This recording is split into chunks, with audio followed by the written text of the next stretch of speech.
I'm back. Good afternoon again. Good afternoon. Okay, are we ready to start? Born ready. Now remember at the ground rules. Last time I came, I saw some of you using your telephone, computers. Okay, if you're looking at the notes, that's okay. No sleeping, okay? Those are the ground rules again, all right? Okay, start with the questions. I guess you had last Tuesday system of equations, right? Okay, and you did two methods, right? Substitution, and what else?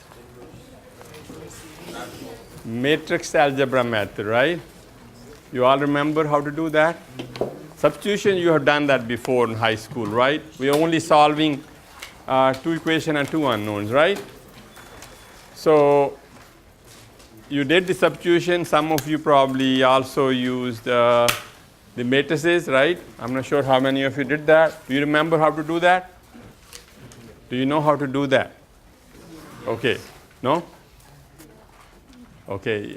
It's important. And the method I'm going to talk about is also, matter of fact, I was teaching class yesterday, which was 400 level class, and basically two equations, two unknowns. And I asked them, let's use Kramer's rule. And maybe 5 out of 30 knew how to do that. I'm talking about seniors, and some of them graduate students. So if you learn it now properly, I'm telling you, it will be easier later on. You're going to use both methods. Substitution, maybe not that much because it becomes a little messy sometimes. But the matrix algebra and the Kramer's rule are a very elegant method to do that, okay? So let's review one more time how to set up because if you're using the matrix algebra method, you're going to have to set up AX equal to B, right? Okay? And then solving using the inverse. I won't go into that, but I will simply ask you to help me write that in the matrix form. So let's assume, doesn't matter what numbers are there. Let's say I'm going to start from here. Okay? I'm going to call it A11 x1 plus A12 x2 is equal to, let's call it B1. And A21 x1 plus A22 x2 equal to B2. There are two equations. What are the two unknowns? X1 and X2. Two unknowns are X1 and X2. So A11, A12, A21, A22, they're known quantity. They may be numbered like you took the example. Okay, I'll go back to the example and put the numbers in there and do the same thing. And B1 and B2 are known quantities. So everything is known except X1 and X2. Now look what I did here. If you line up properly like I did, now you could have X2 over here, X1 over here, right? Or other way around. Or you can have a constant on this side, B1 and B2, right? If you take the constant on the right hand side and line them up, it's very easy to write that in the matrix form, right? So let's do that. So what I'm going to do is, you take your x1 and x2, and then you put this vector b1 and b2, and this is where the constants are going to go, right? So if I let me write it down, and then I'll explain that. All you need to do is copy this, and this into here. Now how do I go from here to here or here to here? I already told you how to go here, right? But look over here. The way to do that is if you have a matrix and you want to go back, so you multiply this row with this column equal to this number, right? So we'll have A11 x1, right, plus A12 x2 equal to B1, right? Similarly, do this row with this column equal to this. So A21 x1, A22 x2 equal to B2. Okay? So this is how you, if you don't want to line them up, that's fine too, but it becomes harder. You have to be careful when you're doing that. So if you line them up, just pick up the coefficient, put that in there, and you have it. So this will be your A. This will be a matrix. This will be your X equal to B.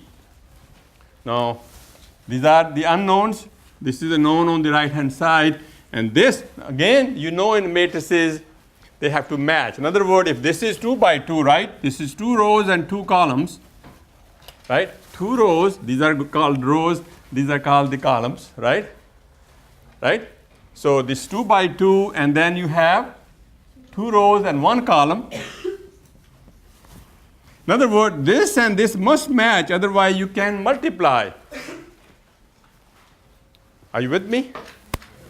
All right? And then what happens is this gets eliminated, but you basically get 2 by 1. Are you with me?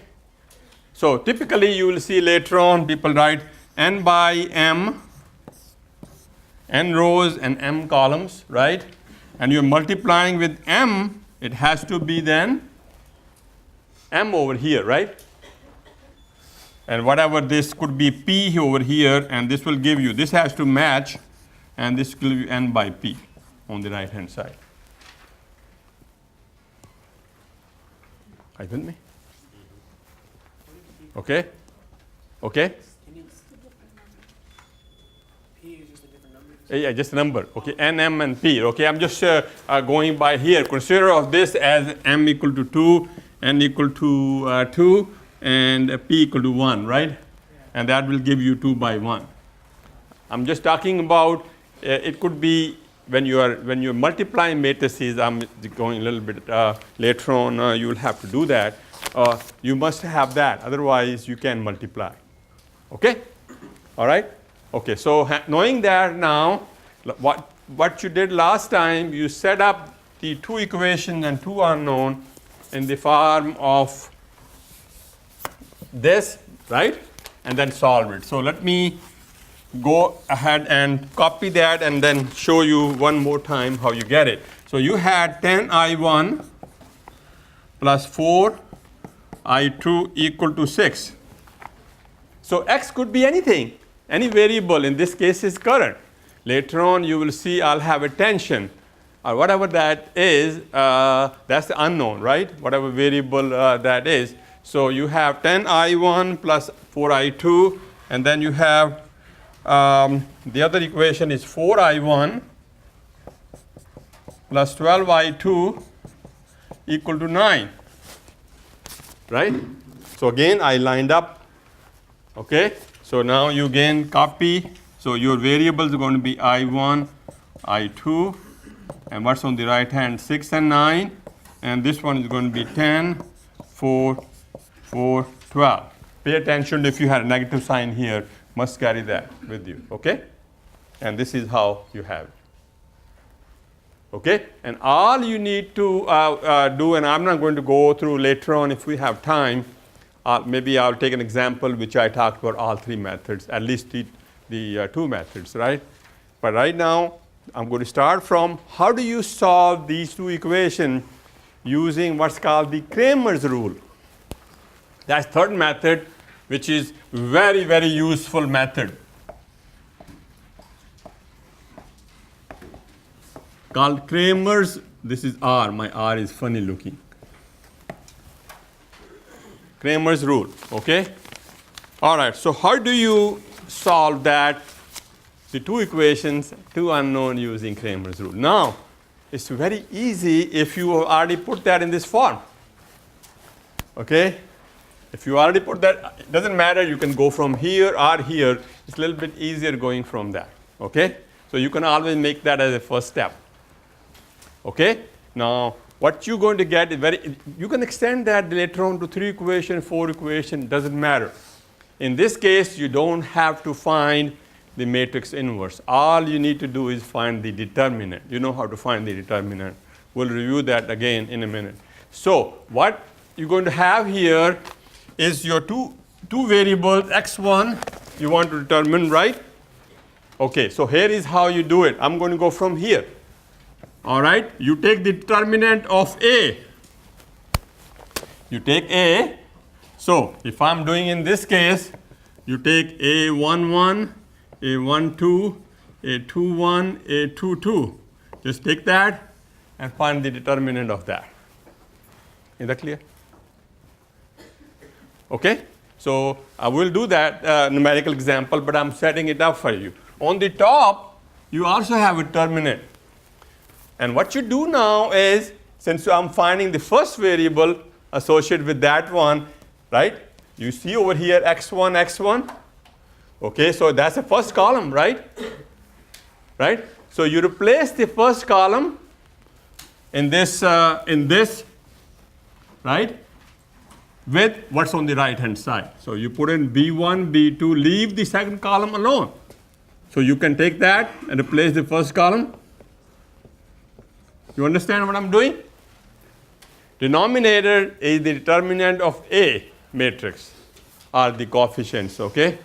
On the top, first variable, replace the first column with what's on the right hand side. Okay? Are you with me? I'll take the example in a minute, but let me explain now. Second variable, same thing here. Denominator remain the same. Okay? Determinant of A. And what happens, since this is now a second variable, you replace the second column. So in this case, the first column remains the same. Now you have replaced the second column. That's it. And if you had three variables, basically you keep on doing that, right? Okay? All right, so let's go ahead and set up for that example. Okay, so we'll take this example and find your I1 and I2. In this case, your two variables are I1 and I2, right? Right? So let's go ahead and do the determinant first. So this will be my determinant of this, right? So it will be 10, 4, 4, 12, right? Check me, make sure I copy it right. 10, 4, 4, 12, right? And what do I do on the top? You tell me, what do I do on the top? What do I do on the top? What should be going on the top? Yes. 6 cross 4, and then the bottom row is 9. Okay, let's talk about columns, okay? It's easier looking at that instead of row-wise. So what should be the first column? The first column is 6, 9, very good. So what he's doing is replacing the first column with what's on the right-hand side, right? Okay. What's second column? 4, 12, remain the same. Let's go ahead and solve it. All of you remember the determinant of 2 by 2, very simple. Okay, 3 by 3 become a little messier, but 2 by 2 is very simple. Okay, somebody tell me, how do I find the determinant of the denominator here? How do you do that? One person, go ahead. Okay, tell me, how do you find the determinant? Can't remember, sorry. Don't remember? You just did that Tuesday, right? AB minus BC. A, B. What is A and what is B? Or A is like, You don't have to remember, okay, you don't have to remember A, B. All you do is take this, right? Go this way. You don't remember. You can say A, B, C, D, then say A, D minus B, C if you want to. yeah. But why do that? Just look over here. This time that, and do I have enough color? And then you do minus this time that. That's all you have to do. Okay? So if you want to set it up A, B, C, D, that's how you did it before, right? And then it will be AD minus BC. Yeah. Okay? But you don't need to, you just basically look at it. So what do we have here? 10 times 12 is 120, minus 4 times 4 is 16. Is that clear? Now let's do the top. Who wants to tell me what's on the top? Let's pick somebody here. Let me go in the back row. Okay? Tell me, what do I put on the top? 6 times 12. 6 times 12. He's doing this again. This time that. That's 72, right? Yeah. Uh-huh. And then minus 4 times. 4 times 9. You got it? That's 36. Okay. So let's finish up the 72 minus 36 is 36, right? And we have 104. Right? Okay. So 36 divided by 104. If I do that, this is going to come out to be 0.3462. And it should match what you did in the previous one. Should be the same answer, right? Let's repeat now the same process for the second variable. Now, you don't need to do this. Denominator is same, okay? It's going to be the same. So I don't even need to worry about that. I'm just going to put 104. I know that's 104, right? Let's now set up the top. What do I do the top? Let's see. Okay, what should be going on the top? It's going to be 10, 4. 10, 4, first column. Very good. First column remained the same. Okay, how about the second column? 6, 9. See what she did? She replaced the second column with what's on the right. Okay? All right, let's find the determinant. Okay, so denominator we already know. The top here, let's go to you next, okay? 10 times 9 minus 6 times 4. Easy, right? So when exam time, you're going to have no problem with that, right? All right, 10 times 9 is 90, minus 6 times 2 is 24. So that should give me 66. Did I do right? Yes. Divided by 104, and that should be 0.6346.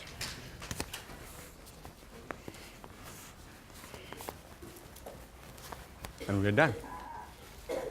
Okay, so that's the Kramer's rule. I personally, that's my favorite. Okay, that's what I use all the time when I solve the system of equations. If you have 3 equations, 3 unknown, 4, I don't do by hand. I go to MATLAB. Let it do that. Okay, so this just knowing how to do this. Okay, when you have more, it takes time to find. It's not that hard. Finding the determinant of 3 by 3 and 4 by 4, I hope you already know that. But this is not the time to do that yet, okay? All right, if we have time, we can go ahead and, so what I want to do is finish up with other application and use these 3 methods again, review the previous 2 and do this, okay? All right, so this is the same problem you did before. Tension in the cable, right? You did that, all the forces. So you can review that. You have exam tonight? Last night. That was last night. Oh. Well, I'm 1 day late. Okay. So how was it? Exhausting. Exhausting. 5 problems? Only 2 hours? I took 3 hours. 3 hours. I took problems. Okay. Oh, you took. Okay. Well, now, it's not really. It's the same. If you've done the old exam, and if you want to do well with this class, just do the old exam. You're given the old exam, right? It's very similar. Just a different application. Math is exactly the same.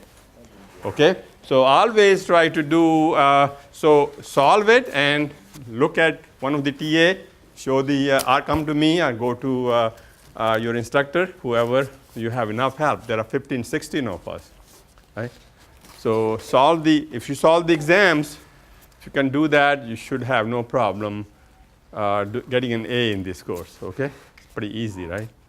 Okay, so let's take that example now, the tension problem. Okay, so I will even review. My angle may not be drawn right, but 45 and 30 really are not looking like 45 and 30, but that's okay, right? And I put 95 newtons. And we want to, there is a free body diagram also, we want to find T1 and T2, tension in this. And then we have 95 newtons over here. Okay? Right? So you should be able to find what do we do here? This is a static problem, right? You all know static problem. So what do you use in this? What law you use here? Physics. How many laws you have? Newton's law. First law. Right? That's a static, right? And what is it? Newton's first law. Come on.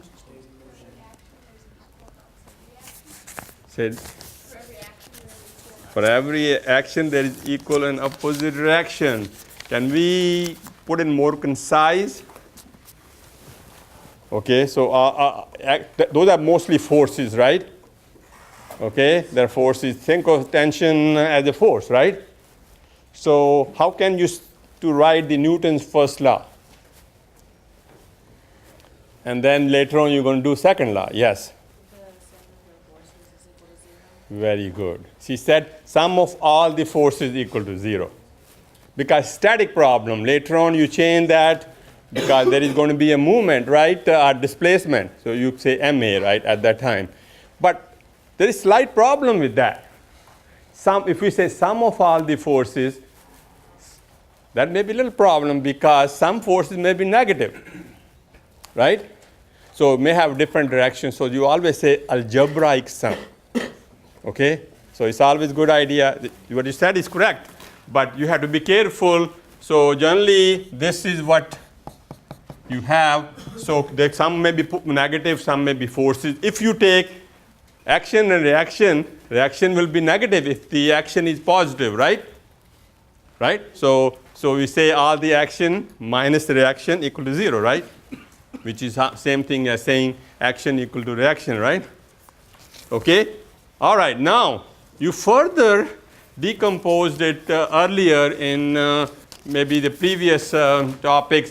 So not only that, we can say, we can also talk about sum of all forces in the x direction equal to 0. Again, algebraic sum, right?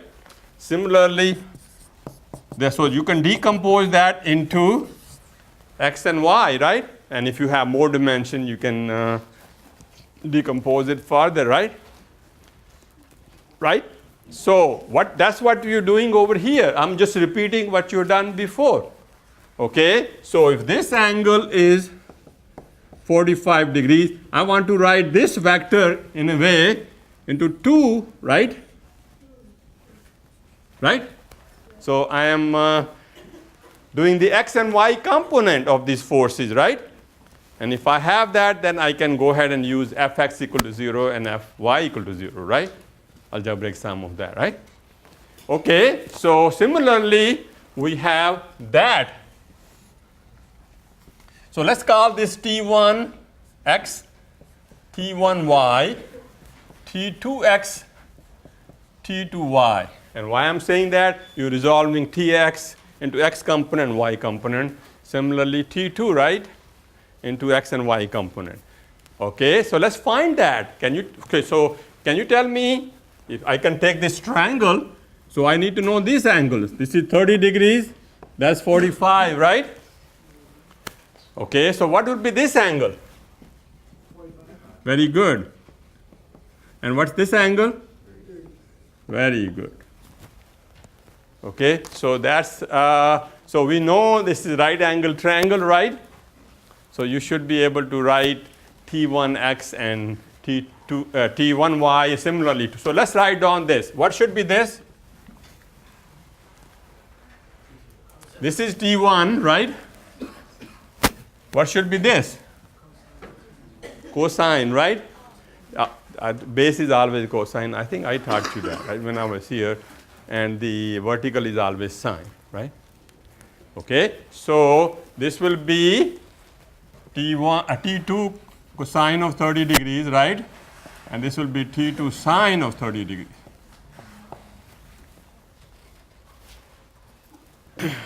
Right? Right? So do the same thing for the other one. This should be T1 cosine of 45 degrees. And this should be T1 sine of 45 degrees. Okay? All right. So we have all the forces. It's called free body diagram, right? You did the free body diagram before. And you've done that earlier in high school too, right? Free body diagram give you all the forces, right? So you have the forces. We have the x-axis forces and y-axis forces. Remember, this is my x-axis. That's my y, right? So when I say all the forces in the x direction equal to 0 or what she said, action equal to reaction, right? Or on the positive x side must be equal to on the negative x side, right? Or you can make the positive x side positive, negative x side negative, right? And then sum them. Either way, right? So I can write then this minus that equal to 0, right? Or this is equal to that. Either way, right? So let's go ahead and write down T2. And by the way, what is cosine of 30 degrees? What? 1.7. Square root of 30, cosine of 30 degrees is what? 0.707. 0.707? That's 45 degrees. It's square root of 3 over 2, right? And square root of 3 is 1.732. I told you last time. You must know that, right? Square root of 2 is what? 1.414, right? That's how we said 0.707 because square root of 2 over 2 is 0.707, and that's 45 degrees, right? Right in the middle of it. Sine and cosine is same. Okay? So cosine of 30 degree is 0.866, right? What's the matter?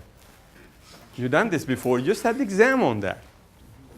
I remember I gave you a table, 1, 0, 1, 2, 3, 4, and reversing it. All you need to know is sine, cosine just flips. What will be sine of 60 degrees? Same as cosine of 30 degrees, right? 0.866. Okay? What is sine of 30 degrees? 1 over 2.5. What is cosine of 60? 1 over 2. Okay? It's not really that hard. Okay? If you put that in your mind, that is 0, 1, 2, 3, 4 divided by 4 square root. That's sine, right? And then flip that for cosine. Okay? All right? Anyway, so this, what would be this? So this is 0.866 T2. What is cosine of 45 degrees? We just talked about that. It's 0.707. Right? Okay? And we know sine of sine is same. So this is 0.707 T1, this part. Okay, so we just talked about what is sine of 30 degrees? 0.5, right? So it's a 0.5 T2. So we know all the forces. So let's write down. So this force then, sum of all the forces in the x direction equal to 0 mean this force minus that force, right? Equal to 0. That's what I said, algebraic sum, right? If you take the negative sign in there, and or you can always use action equal to reaction, okay? Nothing wrong in that, okay? All right, so this will be what? 0.866 T2 minus 0.707, I can put 0 here, equal to 0. Right?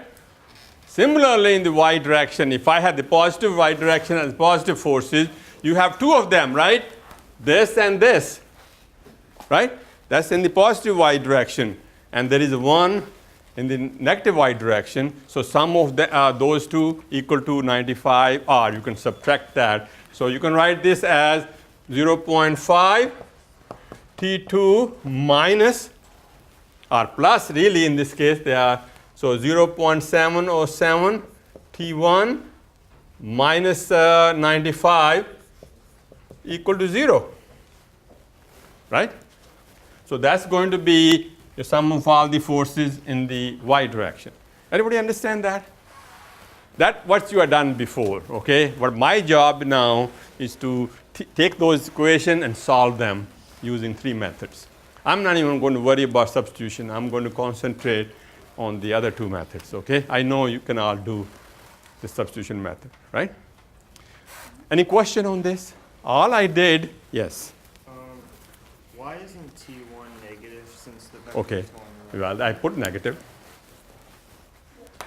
Oh, okay. This minus that. Okay. That's minus x. Similarly, that's minus. That's the negative y direction. So you, Okay? So nothing wrong, and I just said that. You can put this equal to that. Or these two equal to that. Okay? All I did, I brought it on the left side by saying sum of all the force, algebraic sum of all the force equal to 0. Is that clear? You understand that? Okay, that's your statics. Next you are going to take the static course. If you understand that now, it's going to be very easy. What we are teaching you here, part of quite a few courses, static, dynamics, circuits, okay? You're going to see that again, okay? And we are using, that's the beauty of this course. We're using all the beginning courses, engineering courses, and taking all that material, strength of material, okay? Some thermodynamics in there also. All that we took the application. Now you have biomedical engineers. We brought that application in the new book, okay? And also civil engineering, if you're civil engineering. So math is same. All it's going to do is applications are going to be different. We solved, this was electrical example, right? 2 loops in a circuit, right? Use KVL, right? You could have used KCL, same, doesn't matter. And here you are using for the mechanical example, okay?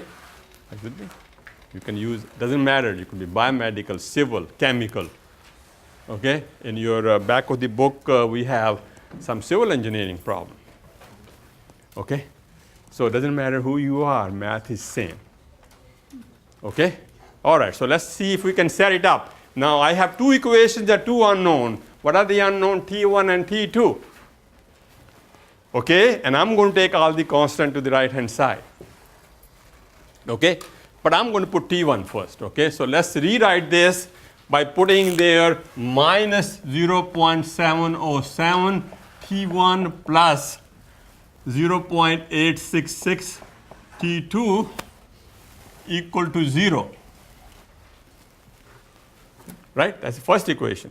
The second equation is 0.707 T1 plus 0.5 T2 equal to 95.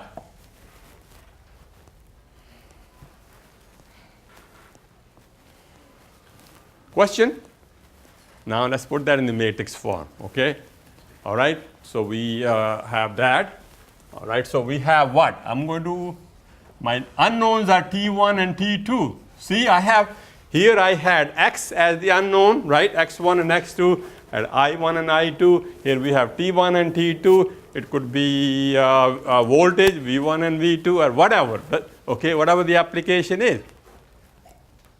Okay, it could be reaction constant in chemistry or chemical engineering, right? So it doesn't matter what variable is that, okay? All right, so what I'm going to do is now complete this by putting 0.95 here, right? And let's copy this constant.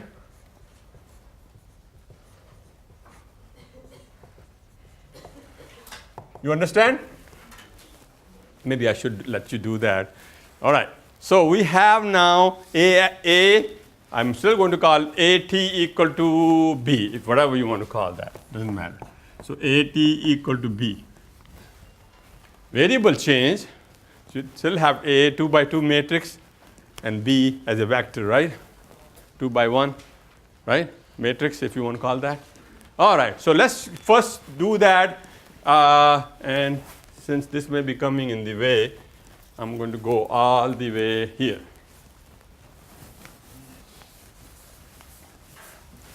So let's put that in the matrix form first. I'm sorry, I already did. So let's use the matrix algebra method.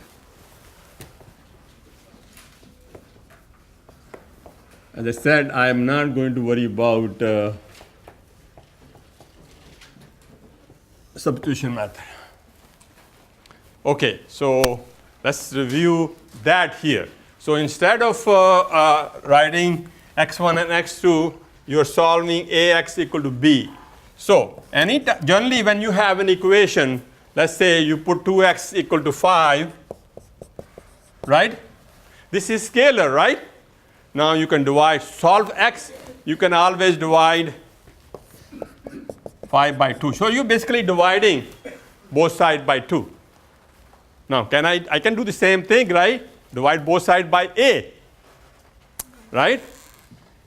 Right? In a way, that's what it is, right? If I can divide by a matrix, I can do that though, right?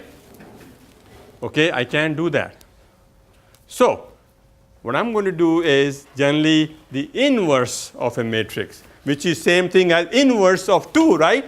Inverse of 2 is 1 over 2. Similarly, I want to find the inverse of a matrix.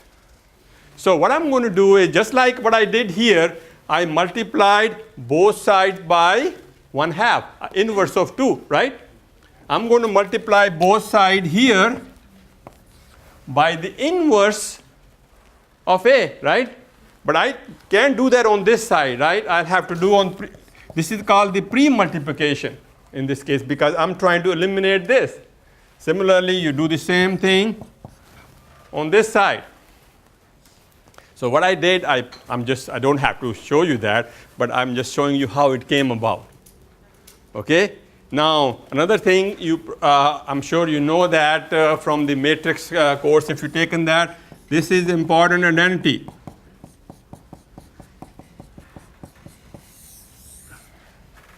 If you multiply a matrix by its own inverse, either on this side or that side, what's called the identity matrix. Okay? Identity matrix, you know what that is? It's simply 1, 1. And if you multiply that with the other thing, you get nothing. So basically, you get x back.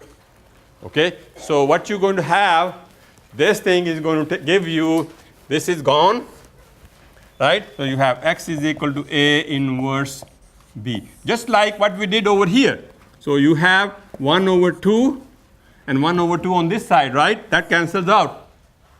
Right? So you get x equal to 5 over 2, right? Same thing over here. A inverse A is gone because identity matrix, you get x equal to A inverse B. Right?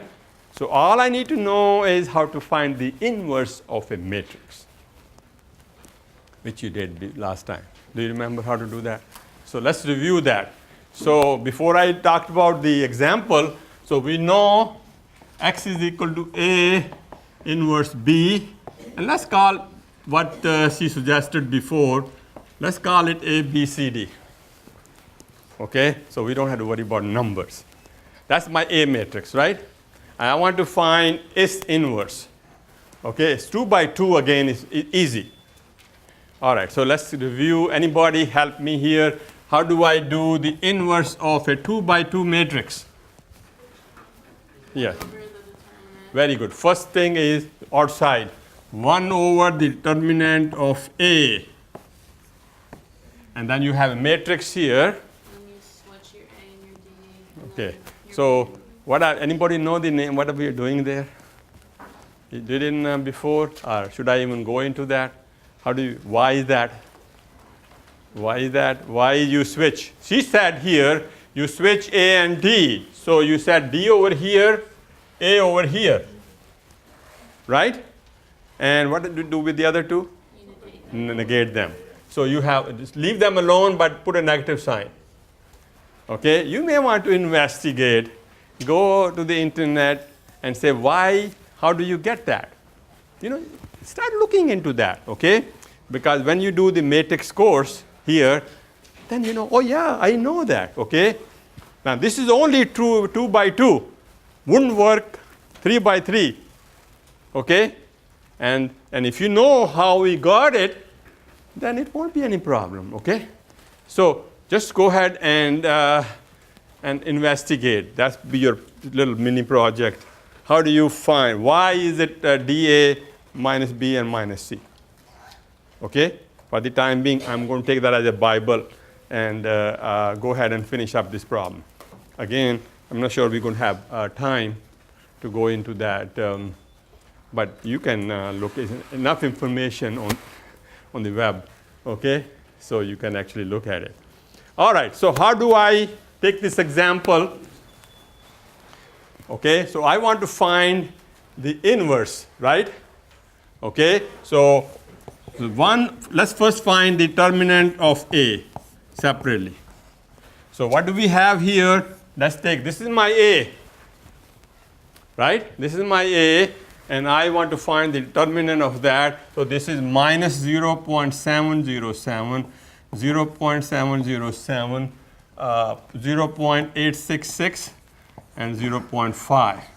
Little messier number, but it's not that bad, right? So what do you do again? Let's review one more time. Find the determinant of that. I'm going to go right there, sitting on the side. 1.5, right? So he's doing, I just practice, just put arrows in there so that you don't make a mistake, okay? In the exam especially. So take different color and put that like this, go this way, and then go this way, put a negative sign to that. So you can check yourself. That's how to avoid mistakes on the exam. So this is what? Minus 0.707 times 0.5. This time that, minus this time that, right? So it's 0.866 times 0.707. Okay? All right, I'm going to attempt to, again, I am a person who would like to know the approximate answer. Okay? And then you can go to your calculator and let's see if we can do that. Okay? So when I multiply this is very easy, 3535 minus, right? Right? Well, this is going to be, let's call it 0.9 and let's call it 0.7. What would that be? 0.63? Will that be? So if I have, let's say if I have that, okay, I'm approximating, I want to know the approximate answer. So I go to calculator, again, garbage in equal to garbage out, okay? So if you push and you didn't put a decimal point in there, you're going to get a wrong answer, right? So let's assume that this is minus 0.63. So the answer should be, this is approximate. This is approximate. What's that equal to? Minus 0.9, maybe 98. Well, what's the answer? Go ahead and put in your calculator, and it is minus 0.9659. I'm pretty close, right? So the actual answer is minus 0.96, and I really don't care to go 4 decimal point, but that's where it is. Okay, that is the determinant. Okay, so this is when you have so many numbers, when you're putting in there in a hurry, you're going to miss a decimal point, you're going to get a wrong answer. Why not know approximately what that answer is? Okay, is that clear? This is how I do it. Okay, I don't care if it's 0.98 and point. Right now, all it is approximately 0.98. Okay, all right. So next step is to find the inverse, right? So what would be this part? So let me continue. So what you have now is, so by A inverse of A is 1 over the determinant, which we just found, 0.9659. And what is here? This is also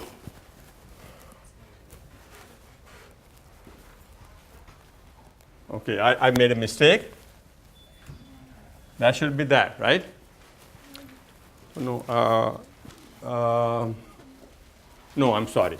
No, this will be a matrix here. So this will be what? So what is my D? So if I go back, my D is 0.5. So I interchange that 0.5 minus 0.707. And this is minus 0.866 minus 0.707. Okay? Are you with me? All I did put in dA minus B minus C, right? Right? And that should be right, right? So if I simplify that, I think it's simplified in your notes, and I'm not going to worry. Basically, all you do is divide this by this, divide this by this, this by this, this by that, right? Individual, and if you do that, this is minus 0.5177. This makes sense, right? This is positive, this is negative, better be negative. This is almost 1, right? 0.9659 is almost 1, so it should be close to minus 0.5. That should be what? Positive 0.9 approximately, right? Okay, and that should be negative 0.7 something, right? And so on. So this is going to come out to be 0.8966. I told you approximately 0.9. So this is going to be 0.7321, negative, same, I think, 0.7321. That's the inverse of the 2 by 2 matrix. Right? Any question on that? Okay, now all I need left to do is find T1 and T2, right? In this case, I have X, right? So in this case, we have T equal to A inverse of A times B, or you can say T is equal to T1 and T2, right? Okay, so what do we have here? T1, T2 equal to that.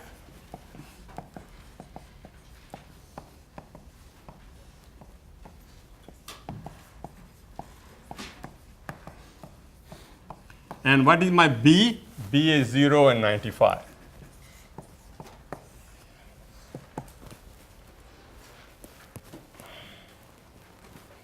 Right? Okay, so I need to multiply, right? You know how to multiply? Okay, again, we did that over there. So again, you multiply this row with this column. And that the T1, and then this row with that column is T2, right? Now, anytime you see 0 there, that means the effect of that column is gone, right? So if I multiply this to that is 0, multiply this to that is 0. So this first column has no effect on that, right? So basically, all you do is, I'm going to simply write that. So it's going to be this column times 95, right? So 0.8966 times 95, 0.7321 times 95. And if you multiply these, you're going to get 85.2. Makes sense, right? Approximately 1. And this should be less than that, so it's 69.5. So that's my T1 and T2.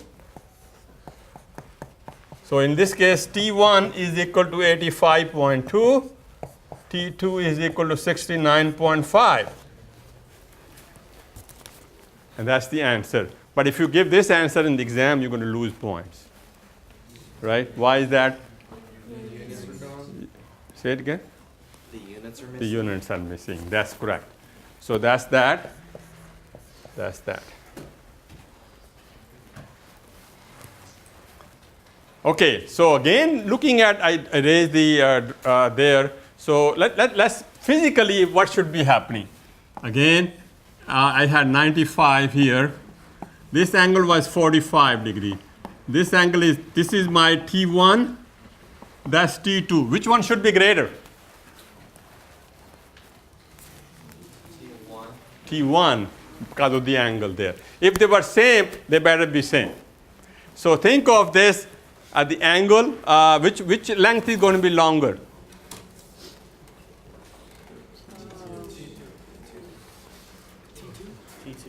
T2? Okay, so remember sign. Okay, if you want to really L1 and L2, right? So you know L1 over sine, right? Remember law of sines? Okay, similarly L2 sine of 30 divided by L2 sine of 45. And you can tell which one is greater, right? Okay? Again, try to conceptualize your engineer, right? You are not a mathematician. We are using math to solve the problem, but you need to start understanding some of these things. Okay? All right. So that was matrix algebra method. Any question on that? Okay. So let's now see if we get the same answer using the Cramer's rule. Okay. So I still have the Cramer's rule there. And what I'm going to do is, I don't want to go there.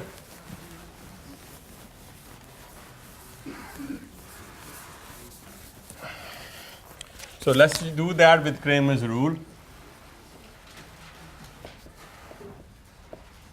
Okay, so first variable is going to be T1,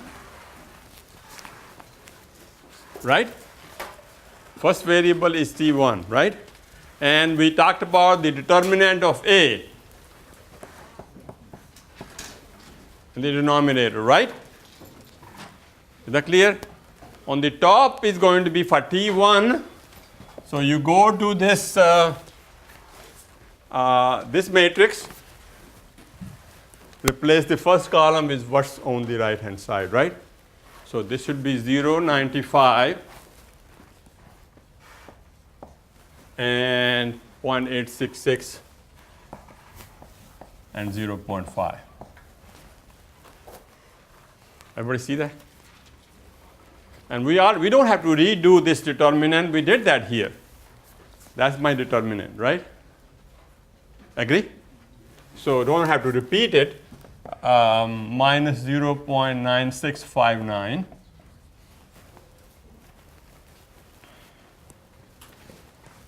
Okay? All right. What should be the top? Again, determinant, right? So this time that minus that time that. So it's 95 times 0.866 minus. Okay, well, which is same as, well, here I actually divided that. It should come minus minus cancel out. If you divide that, you can see here it's going to be slightly less than 95, right? Because of 0.86 divided by 0.96, right? So basically 86 over 96 approximately, right? Okay, and that's why it comes out to be 85. It should come out to be 85.2.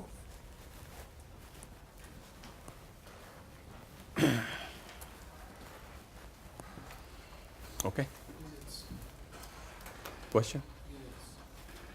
Units, very good. He caught me there. All right. That's newtons. All right, so let's do T2. Same thing in the denominator. What happens on the top now? Second column gets replaced. Second column gets replaced by what? 0 and 95. And the first column is minus 0.707 and 0.707. Again, okay, basically going to be this time that. That's 0, right? So it's going to be, oh, did I make a mistake? Okay, this is negative. Okay, so 0.707 times 95. And you know, minus cancel out, right? This is minus, right? So you see over here, this is going to be that, this portion remain the same. This is less than that, so it's going to be less. So this will come out to be 69.5 newtons. Okay? So I feel Cramer's rule is a little simpler, right? You don't have to remember AD and BC, right? It's all determinants, right? And determinants 2 by 2 is very easy to do, right? Okay, that's basically what my job was to do. So let's see if you want me to repeat something. Any question on this, whatever I've done here? Anything? Anything else? Wait, is Cramer's rule the fourth method or a third method. So what's the fourth? Oh, well, there are 4 methods. First method is graphically. Okay? You all know how to do that, right? And we never use it because it's very tedious, and to get accurate answer, if you're plotting it on a graph paper, it's very difficult to get even a first decimal point. Because that's what you put as the second one, because the first one was substitution. Okay, well, doesn't matter. So a substitution method, right? The graphical method, right? Which is each equation you plot. In this case, it will be I1 versus I2, right? In this case, it will be T1 versus T2, right? You can do that, right? Straight line. And the intersection of that is going to be your solution, right? All right, so let me ask you this, okay? So let's see I have, doesn't matter, T1 and T2. And I don't know what it's going to look like. Let's say it's that and that, right? And this will be your T1. That's going to be your T2. And if you use a graph paper to solve that, how accurately can you find? It's not going to be very accurate, right? All right? So that's why we don't use it. Let me ask you this question. What if I have 2 equations the both comes out to be parallel? What would be the solution? No solution? No solution. And what that mean, no solution? What that mean in terms of those 2 equations? They will never be equal to each other. Never be equal to each other. What that mean? Never be equal to each other mean what? They never cross, and they never have a plane of intersection. Okay, why? Why wouldn't they not cross? They're parallel. Why? I understand they're parallel, they won't cross. Physically, what that mean? Yes. Does it mean they're the same slope? Same slope. Yeah, of course. They have to be. That's why they're parallel.